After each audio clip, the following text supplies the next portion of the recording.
Welcome to Project Gamma. At Project Gamma, we have smart conversations with smart people across entrepreneurship, technology, and cybersecurity. My name is Warner Moore. I'm a technologist and security leader who helped build multiple business-to-business software as a service companies across industries. My current company, Gamma Force, we help tech and health tech companies with cybersecurity and serve as their fractional security organization. Today, we have Alex Frommeyer. After an academic background in engineering, Fro started his career as an entrepreneur, founding Beam Benefits.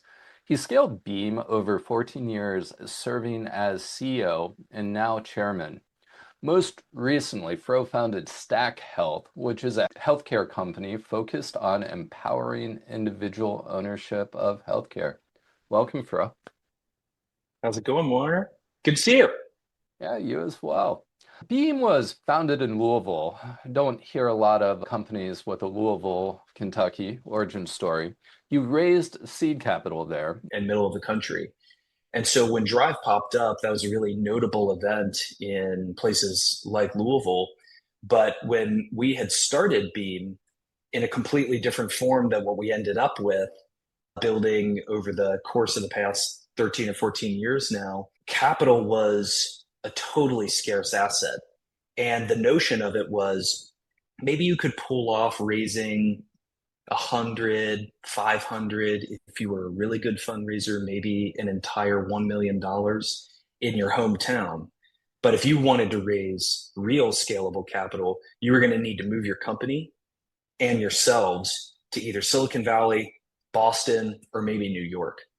And even just a decade or so ago, even New York was kind of a controversial pick for locating a business. There wasn't much capital there either, not for tech companies and not for startups.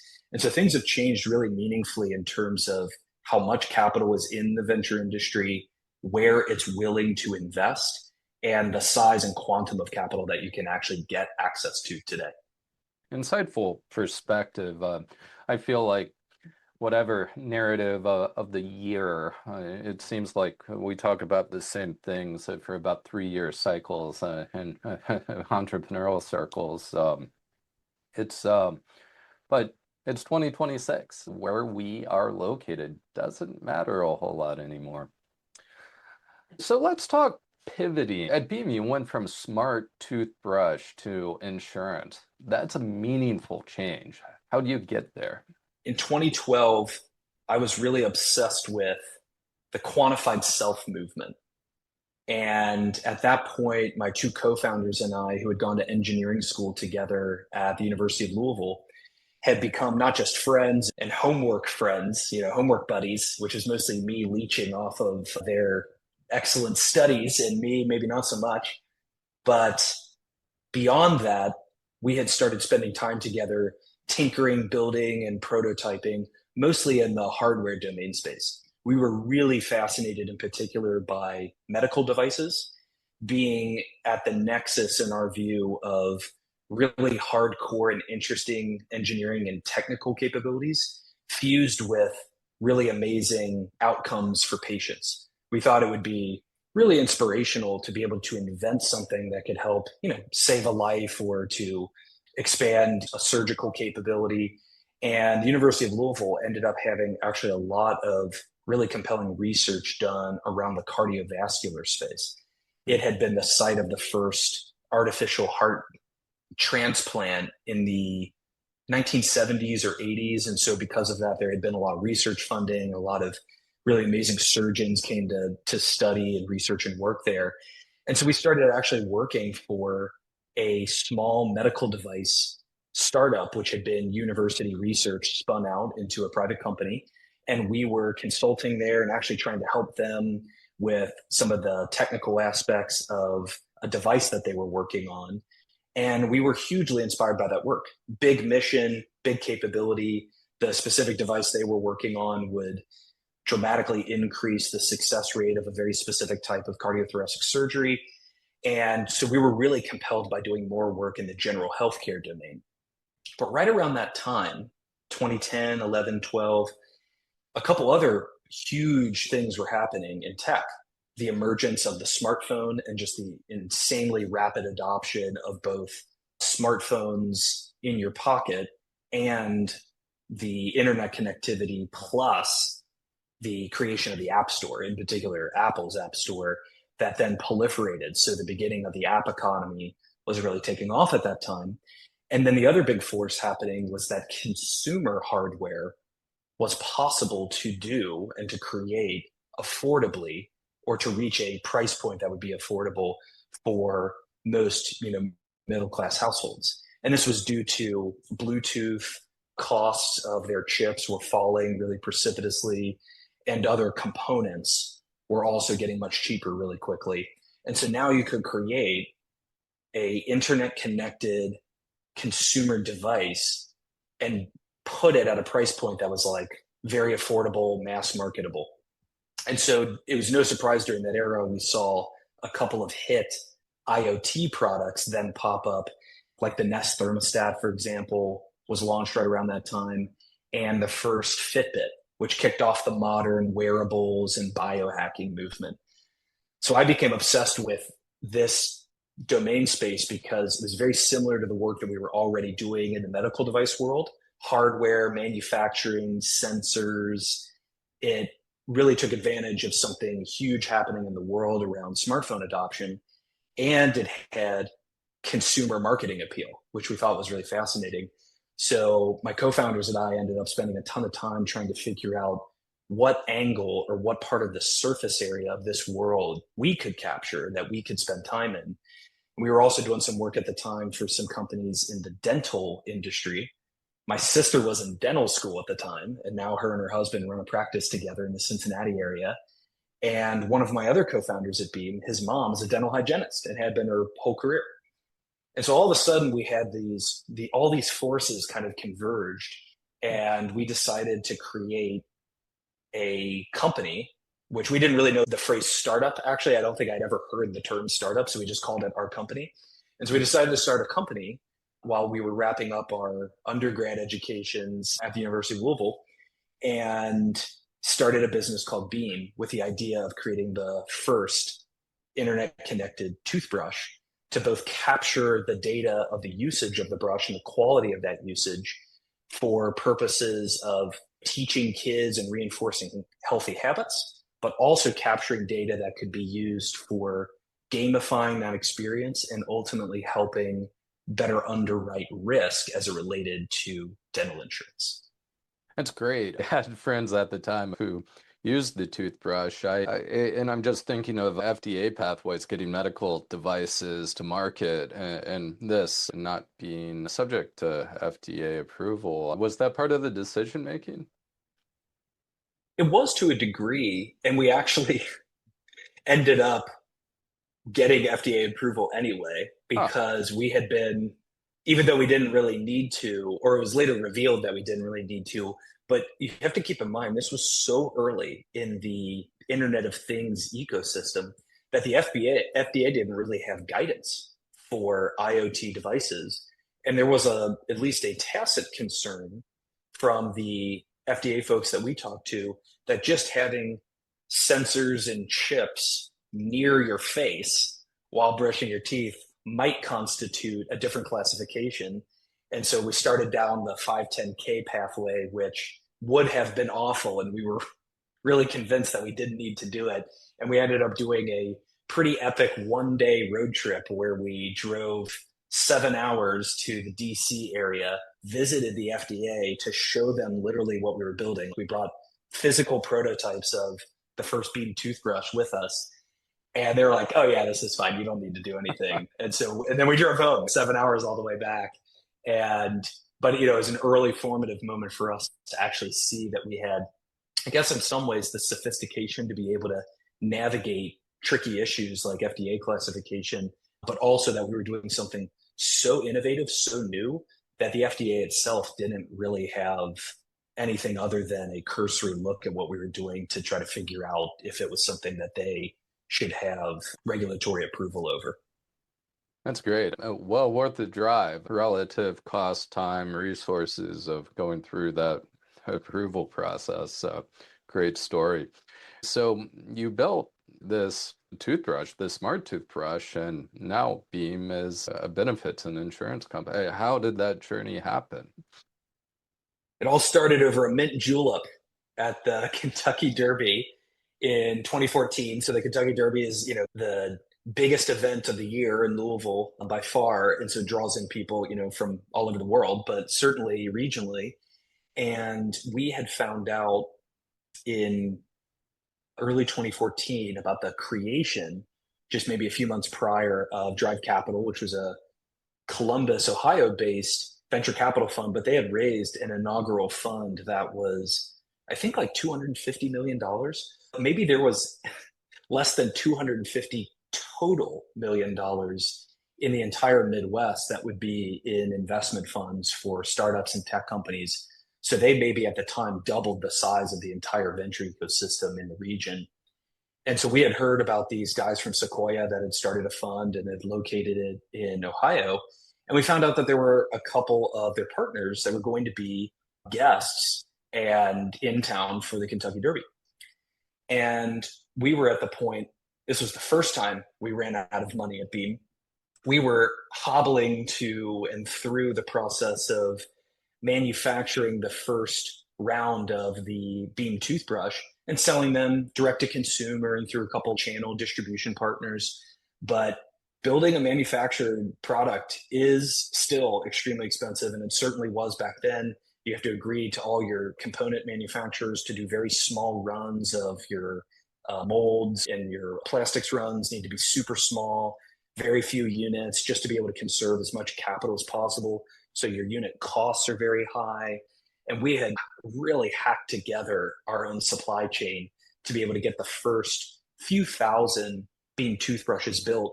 We were hand assembling these products in a teeny tiny little office in Louisville. And we had subsidized the office down to nothing and traded equity with our landlord instead of paying rent. I mean, we were pulling out every trick that we knew just to be able to get a hardware product to market. Equity for rent. First, I've heard that one before. Wow. It worked out well for our landlord, and luckily he was more than game to do it. But yeah, a risky and difficult to pull off move, no doubt. But we had figured something out, and the product worked, and we were selling it, but we were still chewing through cash. And so we were completely out of money by the end of 2013. And I had actually spun our little consulting business back up just to keep my team together, because we needed cash flow and the Beam brush we couldn't afford. We didn't have the money to do another round of manufacturing to get more inventory. So we were in that classic position of chicken and egg manufacturing constraint that is still obviously one of the hard parts about doing hardware and scalable hardware. But the point was, we were looking for capital. And when we heard that the Drive Capital guys were going to be visiting Louisville, we took full advantage. So I got tickets arranged so I could attend a Kentucky Derby brunch that was always hosted at this house that we knew they were going to be at. And I show up to this party with my now wife, and we're looking out for these guys and trying to kind of wind our way through this house. And we end up kind of cornering both partners. And over a mint julep, I gave them a pretty sloppy version of what we wanted to build and what we had built at Beam, which was this piece of hardware. But we imagined that there could be an insurance relative component to it, but we weren't quite sure what that looked like and what our role was going to be in it. But we were really excited to meet them, and that we wanted some additional capital to continue scaling. And I guess impressed enough that they invited me to come up to Columbus a couple weeks later and give the full pitch to the full partnership. And it was in that meeting that I had these two slightly different pitch decks that I was keeping. As we were trying to raise money for the company, we were both positioning the business as a hardware IoT company, and that we needed capital to just continue building more toothbrushes and scaling that up. Then we had a slightly different version of that pitch as well. And so I had a second deck that said, and we're going to turn this into a dental insurance company. And my experience over the course of a year of trying to raise capital for the business, for the Series A, was that every time I pulled that insurance deck out, the meeting got like shut down. Most of them ended early. And it was because back in 2014, insurance was considered an uninvestable category in the venture landscape because it was capital intensive, regulatorily complex, et cetera. And so I had just never gotten traction with that pitch. And for whatever reason, when I went to Columbus, I pulled the insurance deck up, and I got to the second slide, which kind of, proposes that there's 100+ million Americans that don't have dental insurance coverage. And we can use this novel combination of the hardware and the underwriting insights to be able to better understand who's actually low risk and could therefore get initial coverage for way less than they would get on a typical policy. And Chris Olson from Drive Capital stops me. He's like, hold on, are you saying you want to build an insurance company? And I was like, oh man, I pulled out the wrong deck yet again, because here's going to be another, super smart venture firm that passes on us because insurance is obviously an uninvestable category.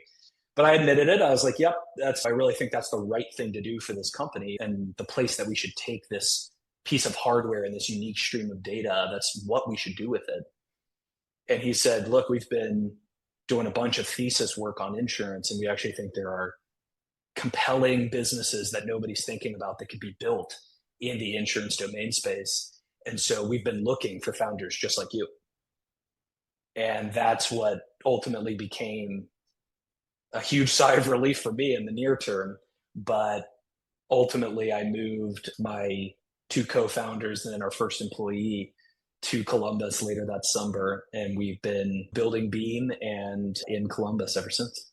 That's a really interesting story. I hadn't heard how you were a part of Drive Capital going after the insurance space. Our first Project Gamma guest, Dan Manges, co-founder of Root Insurance, was also insurance investment from Drive Capital at the same time. Company went public, and that's super cool.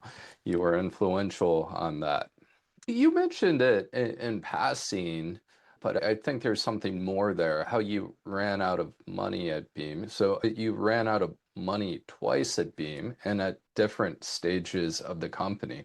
That's difficult. Payroll, cash flowing operations, investor pressure. What lessons came of that running out of money? Well, the initial Drive investment was actually very notable for us internally, because when I say we ran out of money, I mean we were in the negatives by the time we raised the Drive round.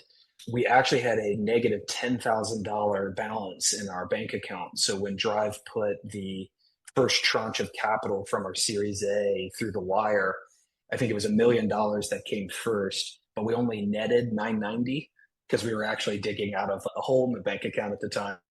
So we were running on true fumes. Did you take But the second time we ran out of money was about 18 months later. We had moved to Columbus and we had expanded the team and started really building with, real resources for the first time. But we were doing something totally new and ambiguous, because at that point, our entire experience had been building hardware, manufactured goods, devices. And while we had the CAD modeling and the supply chain building and the electronics design pieces, quite mature and figured out, what we didn't know anything about was how to build an insurance company. And you know what? Very few people at the time did. Dan is actually a great example of this, where he was helping get Root started around the same time. And so there were a few of us in Columbus, and then around the country, companies like Metro Mile from David Friedberg and Oscar Health with Josh Kushner and Mario Schlosser had started building de novo risk-bearing insurance companies, really for the first time in a generation. But there were a few of us who didn't really know each other at the time, who were working on the regulatory filings and setting up captives and buying shell companies and working through all these consultants and doing Department of Insurance filings in different states, really for the first time. And so we had to build this first principles approach to what was the right way to construct an employee benefits company that could sell in a variety of different states and manage risk in a productive way. And so we ended up coming up with a structure that worked. And so we were spending capital and time and effort on that. We were trying to build out more software to accomplish the various tasks of an insurance company, collecting premiums, paying claims, processing those claims, and quoting enrollments. There's a lot to it that kind of sits beneath the surface of managing a unit of risk. And so we had done all the work to set it up, but we were lacking something pretty critical to being able to build a company in the insurance space, which was initial regulatory approval, which meant that at least one state, Department of Insurance, needed to accept us and admit us into their state such that we could sell a policy. And so while we were very bullish internally about having built a really compelling and unique product in dental insurance, obviously something very novel and differentiated, I couldn't prove it in the form of sales that the customer cared about it at all. And so what we had built was all of the lead up infrastructure to being able to launch what became a high product market fit company, and one that's expanded dramatically since then. But at the time we had, zero sales, zero brokers, zero regulatory approval, and we were still running that burn every month. And so we got to this point in 2015, 16, where we were out of capital again. We needed some bridge financing from Drive, but really had nothing to show for our efforts and no proof that there was a real company there. And so that led to not only having to lay off 2/3 of the business, going from 24 people back to 8, a true bare bones team. But we also didn't know, even with financing, if the company was going to make it. And throughout that period, I also got fired as the CEO of the company. And so the company was also without its effective leader or any leader for some period of time throughout that process as well. How do you get through it? I think a lot of it was around kind of two forces. One was me realizing I needed to transform myself as a leader and really understand how to leverage my board, my investors, and become a leader that could lead with transparency and information in a way that I hadn't really done. In fact, I had kind of been running for the previous 18 months with as little transparency as possible, because we were also essentially winging it as we were building out this insurance company for the first time. And so in many ways, I didn't even know how to represent the progress that we were making because I didn't have context for it. And so that led to a ton of discomfort around and insecurity around, am I even doing this the right way? Am I doing it actually super fast and efficiently, or slow and sloggy? I had really nothing to compare against with no prior experience in the field. And so I transformed myself as a leader and really became obsessed over time with company culture and how to think about building teams, constructing boards, communications at all these different levels and different messages. And then the second force was really my relationship with my two co-founders. And really also Patrick, who was our first employee who had come with us from Louisville, who I'm working with again now at my new company, Stack. And, the four of us had to kind of choose to really decide that this is what we wanted to do. We had come to a different place than where we were from. We had decided to build this company and really ramp up the ambition. And we had to decide and kind of double down in this, crucible moment. Did we want to, keep going and plow ahead and figure it out and get the company through this time, this meaningful cash crunch, and where we're laying people off and where our reputation locally had to have been pretty negative because nobody knew us before. And then we showed up to town and then immediately started hiring and then summarily firing people. And the alternative was we could just give up and shut the company down and go back to Louisville and start something new, or get the jobs that our parents probably would have preferred that we would have had for some steady income. And we had to decide that no, we thought that there was the merit here and that this was worth going through together. And it ultimately bonded us much closer together as at the human and personal level. And it formed the core of what became just a really unique and incredible company culture as the company did figure it out and did begin to expand. I know we're going to dig into culture in a little bit here. Something that I'd like to explore a little further is I've seen people go through that situation and either not come back from it as a person, right? A CEO, founder, no longer in the company. The Steve Jobs story is glamorized and rare, right? So they might come back to it many years later after some hard-earned lessons, or maybe not at all.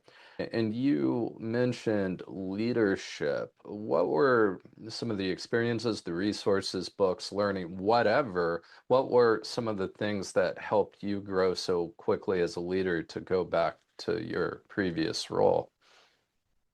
Pretty formative couple of books, and then I would say just like the related information ecosystems built around these people and their books were really formative for me at the time.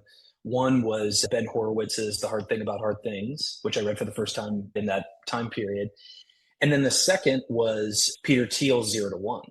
Both were really incredible for relatability around not just how to think about, building a company, et cetera, but I think even maybe the tagline of The Hard Thing About Hard Things is something like what to do when there's no good options left or something along these lines. I was like, oh, that resonates. I'm I'm running a company that has no money and I'm no longer in the driver's seat of that business. There's a lot of feelings and emotion around processing my relationship with my co-founders, my relationship with our employees, both past and present, and what it's going to take to continue to exist. And is this really what I want my life's journey to be? And do I even really want to be an entrepreneur the way I thought I did when I first got started? And so there's a lot of processing to do there. And both of those books were really formative to shaping the frameworks on how to think. And the relatability of now very famous and successful people have also gone through PayPal for Peter Thiel, huge near death experiences, running a huge burn and narrowly escaping in their exit. And Horowitz going into incredible depth about his own struggles, building and machinating multiple companies through his operating career. And I think one of the broad conclusions that I drew then and still draw today is that there is incredible value to building something that you believe in with people that you believe in for the purposes of accelerating the goals of society and your worldview for what society can and should aspire to. And those are deeply motivating things, much more motivating than the hard things resulting from that, which is, yes, from time to time, you may have to do an incredibly difficult fundraise, or you may have to change your role in a business or transform yourself and your experience as a leader, or do a layoff or pivot a product. And we've had all those experiences building Beam over the years, but we've done it in sympathy for the society that we want to see emerge from our efforts and our goals as a company. And we've done it with incredible people and have stayed really true to our principles along the way. And so I've always been motivated to get up on a Monday morning and be excited to go into the office to continue chipping away or toiling on that work, because it does ladder up to something much bigger than ourselves, much bigger than even this particular company. It's part of the project that we want to create more broadly. You built a lot of value, like doing a difficult thing in Beam at the time. It probably would have come through in a balance sheet, but all the very difficult business stuff of creating an insurance company. But you hadn't been approved in a state yet, so revenue, etc. The business fundamentals were challenged. You ran out of money. How do you get through that? How do you recapitalize the business? We ultimately received some bridge financing from Drive, and to a degree, I think got lucky in that we had filed for admittance to multiple different states, and actually California, not typically known for being a regulatorily easy state to work with, but they admitted us pretty quickly after all of this drama and this episode of leadership vacuum and the cash crunch played out. Within 2 or 3 months, we ultimately got admitted.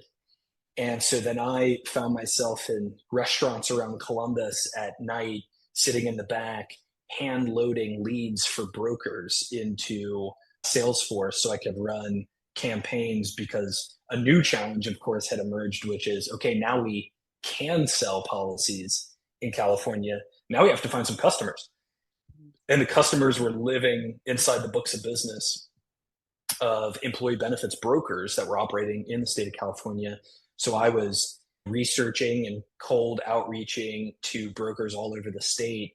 And we were very fortunate to find a handful of brokers who would give us some of their, attention and some shots on goal for some of their clients. And we quickly found that our theories around the differentiation that Beam's dental product had were actually true.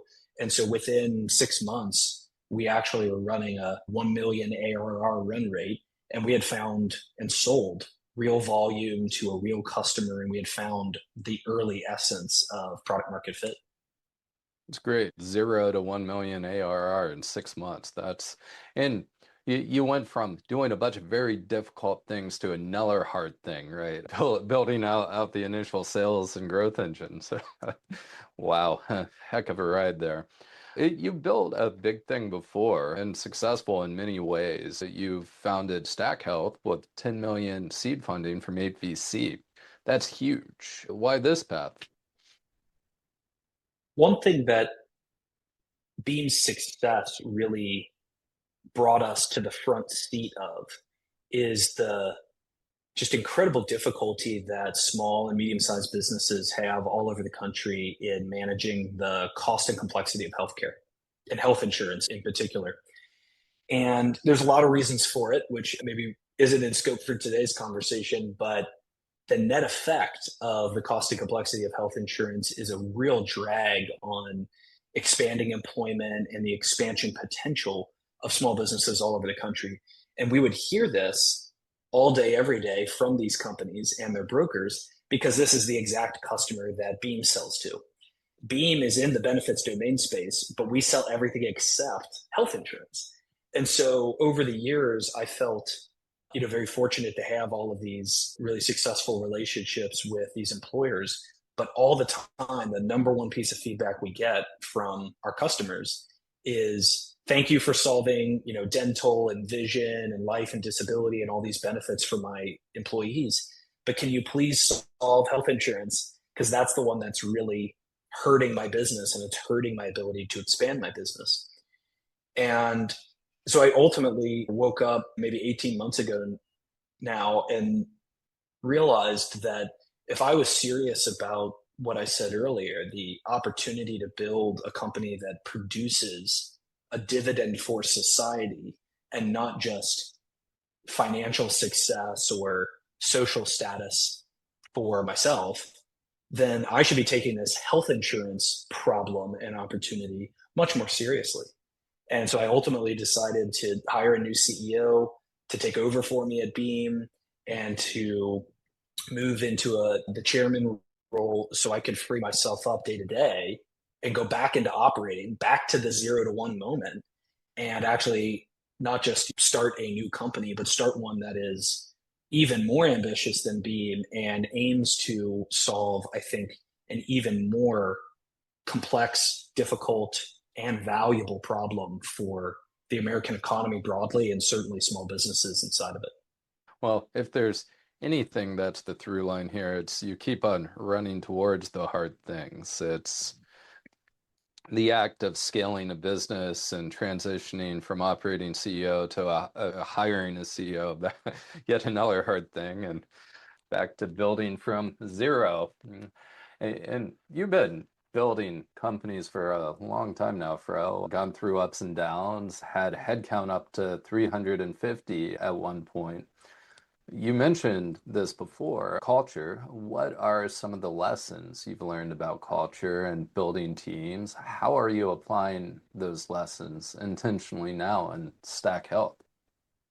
Yeah, there's so many lessons, and experience may vary here too, because culture is one of the most talked about but difficult to grasp topic areas because of its nuance and how much of it actually is a direct result of or is directly downstream of the founders personalities and their worldview, as well as the original sins that every company commits, whether it realizes it or not. But those things stay with a company forever and is baked into the ethos of that business, for better or for worse. And so one thing I spend a lot of time on when I'm with founders and cultures around or topics around culture come up is that I think there are two markers of the best cultures. And they are very simple. One is that they are very distinctive in nature. And the second is that they're written down. And I think both are actually very important elements. Too many of us as entrepreneurs, including me when I was first getting going, coming out of Kentucky, a place where there's not a lot of startups and tech culture already existing, was that you end up looking at other companies' cultures, their values or their mission or how they approach hiring or how they operate their companies internally. And you try to mimic it because you admire it. And there's a lot of mimesis that comes from the lack of having your own view. And if we've learned anything, I think, as a startup or tech community, especially in the most recent few years, is that there are more examples than ever of companies who have proudly and securely shown how distinctive and unique their culture is as a mechanism to both attract and reject the right coworkers and teammates, and to attract and reject, to a degree, the right customers as well. And so I think of companies like Anduril, who have done an amazing job of kind of carving their own unique path where they have this unique business model and this unique cultural ethos as great examples of this, where it's very difficult to replicate, and you shouldn't even try to replicate a culture as distinctive as Anduril. Uber had this 10 years ago. They were running a very specific strategy, and that company oozed Travis Kalanick, the founder's, his personality was infused into the Uber business strategy. And then all of these people that were operating globally and scaling as fast as they were. It's a very specific moment, very specific company, very specific culture that you can't easily replicate and bring into other disparate industries or with other founding teams, though many have tried. And maybe most unique of all right now, in my view, is what Alex Karp has done for 20 years as leader of Palantir, a company that has spent many moons as the pariah of Silicon Valley and has now become much more trendy and consensus. But it's already, I think, a 20, maybe even over 20-year-old business.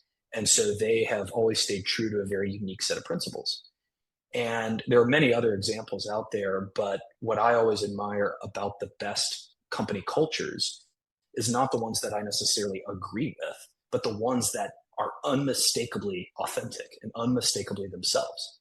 And you just couldn't take Alex Karp, for example, and drop him into CEO of Costco and expect good results. It just very obviously wouldn't work. Costco is a completely different business and a completely different culture.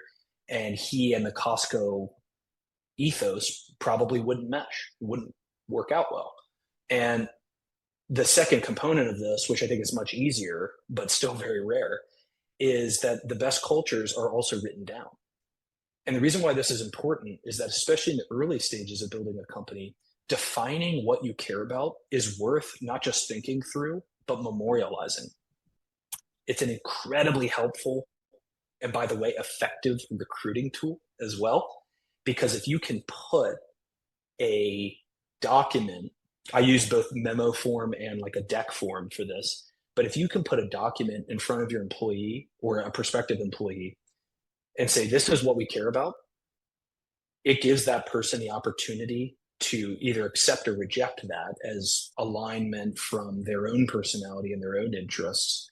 But the people that will work for you are going to, from day one and from moment one, love their experience because they will have had their expectations set up front around a company that clearly knows what it stands for and has done the hard work of defining that and being frankly willing to lose key recruits or potentially key customers in favor of staying true to those principles. And what turns out to be true is that the most talented people not only want to work with, yes, other talented people, but they also want to work in a company culture that they're aligned with and that they actually understand. And too few companies can even define what they stand for because they haven't done the hard work of inspecting their own company and inspecting themselves to understand what is our authentic set of principles and mission and why are we here and who are we and what are we about. But by doing that work, you'll find actually a lot of other hard decisions in a business to be made much more easily because you can just start with your own stated culture and your own principles and your own mission and work downstream into making the hard day-to-day decisions around personnel or strategy. And so I think those are really useful things is know what makes you distinct, write those things down, and then as aggressively as you can or want to project those distinctions into the market, and you'll find it much easier to attract and retain talent and much easier to attract and retain customers as well. I like that. I agree. Writing it down is super important. It's one of those things that the startup culture we sometimes put off. I spent nearly a year analyzing and working on company values here at Force, and they're all written down. You can see them on our website.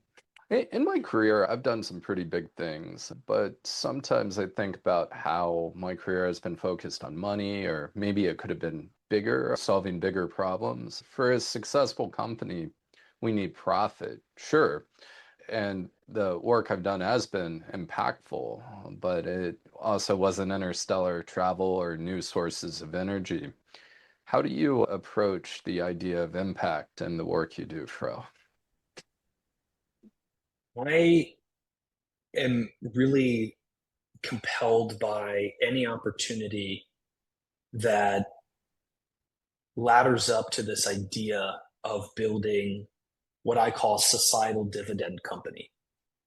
And it's a very simple notion, articulated a lot around impact today. But what it means to me is that if this company is successful, whatever that particular business is in question, it will create not only a successful business outcome, but there will be some sort of dividend that society will receive as well. And the reason why this is important is because what we do as builders, leaders, operators, founders, entrepreneurs is incredibly hard. And I think maybe some people can just be so intrinsically motivated that they just like doing really hard things for the sake of them. But I think most of us, and this certainly describes me, I need to be motivated by the big picture to get through those hard eras that companies, while they're being built, inevitably go through. And so to me, I need to feel like what all this is for is some sort of benefit to society, something much bigger than me, my coworkers, my co-founders, my immediate family, my extended family.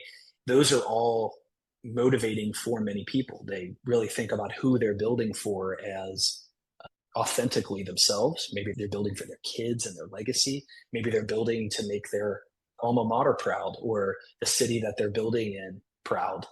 And those are all super legitimate. I love building for the benefit of society. And so taking one of our society's 5 hardest problems and taking that one off the shelf and saying, hey, if nobody solves this, we're going to be in a measurably worse place, really motivates me. And being able to do that in the context of the American healthcare system and health insurance, I think does qualify as one of our most meaningful problems today. And that's perhaps the only reason I felt it relevant to leave what I was doing at Beam and choose to go 0 to 1 again. I like that. And thanks for building it in Columbus, and thanks for the work you're doing. I think taking that approach to impact is something we all can do, but don't necessarily do. Do you have any closing thoughts, books, anything more you'd like to share with our audience? I was I just came across this weekend, so it's relevant. I'm just wrapping up a really amazing book called The Rise of Theodore Roosevelt. And I actually didn't know this, but in the Badlands in the Dakotas, the Theodore Roosevelt Presidential Library is just getting ready to open. Spectacular piece of architecture. And it's somewhat unique in that it's a presidential library that's being built 100 years after he was president. So unique asset that the country now has, and I think it's opening soon. And so there's this really great, I think, discovery or rediscovery for some of Teddy Roosevelt's presidency. And I found it really fascinating. This particular book, The Rise of Theodore Roosevelt, is about his teenage years and early years where he went through an enormous amount of personal tragedy. His wife and mom died on the same day.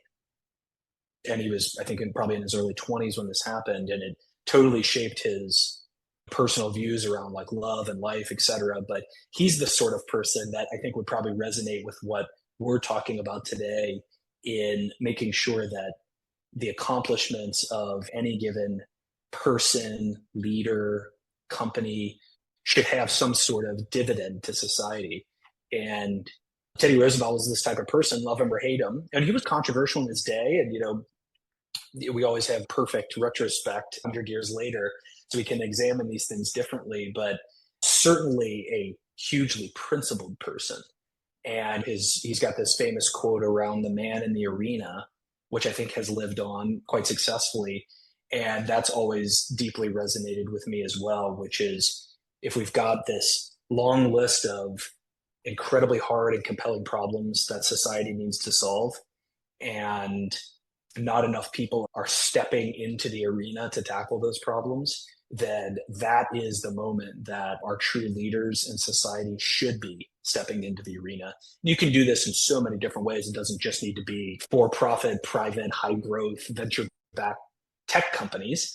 I do think that's a particularly useful tool or mechanism for achieving rapid change and growth and innovation in society. But there are many ways that you can impact these hard problems. So maybe what you take away from reading this book about his life is just you're deeply motivated to get in the game and find the big, hard, chunky, meaningful problem and really go for it. And if you're lucky, you get to spend your life's work. It gets to be a reflection of attempting to solve these problems.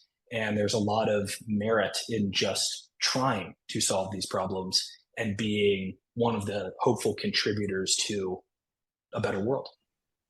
There is no destination. Well, thank you for listening to Project Gamma presented by GammaForce.io. If you've enjoyed this podcast, check us out on your favorite podcast platform to catch future episodes.